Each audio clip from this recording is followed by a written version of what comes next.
મિત્રો આપણે એક પ્લેઝર છે, એક કસ્ટમરની રિક્વેસ્ટ હતી કે ઘરે બંધ પડી ગયું 6 મહિનાથી, પાછળ હવા પણ નહીં અને પ્રોપર એના ચાલુ કરતા સેલ પણ બંધ થઈ ગયો છે. કેમ કે 6 મહિનાથી ગાડી પડી રહેશે તો અંદર બેટરીમાં નુકસાન આવ્યું છે, કાર્બેટરમાં પણ નુકસાન હોય.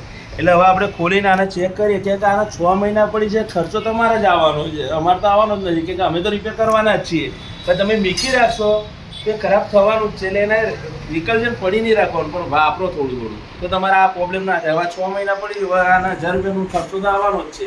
હવે જે છે અમે ખોલીને એને ચેક કરશું, પછી અમે તમને કહેશું શું તકલીફ. જો આ કેટલી ખરાબ ગાડી છે, કેટલા 6 મહિનાથી પડી. આ જો આ ટાયર જુઓ તમે, આ કેટલી બધી આ રિંગ જો આખી ફાટી ગઈ છે, દેખાય છે? આખી રિંગ ફાટી ગઈ છે. હવે આ તો અમારું ધ્યાન અત્યારે જ પડ્યું છે કે આ સળી પાણીમાં પડી એટલે સળી ગઈ છે રિંગ. હવે આ વપરાયું છે ને આખું સળી ગઈ રિંગ. હવે આ જો હવે આને બધું આ રિંગનો ખર્ચો આવીને ઊભો રહ્યો છે. હવે જોઈએ અંદર આગળ શું શું ખર્ચો છે. એક પાર્ટી કહીએ કે આટલી એટલી તકલીફ છે ગાડીની. ચલો હવાની ડીકી ખોલીએ છીએ આપણે, અંદરના બધા સ્ક્રૂ ખોલીએ છીએ. આમાં સ્ક્રૂ પ્રેશરમાં બહુ વધારે આપે છે.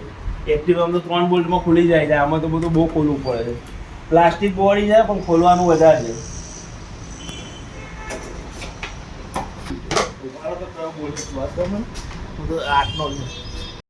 આમાં સાઈડમાં પણ સ્ક્રૂ આપે છે પ્લેઝરમાં, કે જો ખેંચા ખેંચ કરશો તો બધું તૂટીને હાથમાં આવી જશે. એક તો પ્લાસ્ટિક બોડી અમે આવે જ છે ને બધા બોલ્ટો ધીરે ધીરે ખોલવાના શાંતિથી, પ્રેમથી, તો જ ખુલશે. તો બધું તૂટીને હાથમાં આવી જશે. બધા બોલ ખુલી ગયા છે. હવે મિત્રો ડીકી બહાર આની નીકળી જશે તરત. આ નીકળી ગઈ ડીકી. હવે આનો પ્રોબ્લેમ જોઈએ શું તકલીફ. હવે આ પણ નીકળી જશે બહાર, બરોબર. હવે ચેક કરી લઈએ પ્રોપર શું તકલીફ છે. પહેલાં સૌથી પહેલાં તો પ્લગ જ ખોલીએ આપણે, એટલે પ્લગથી બધી માહિતી આગળ પહોંચશે શું તકલીફ છે. કરંટ ચેક કરશું.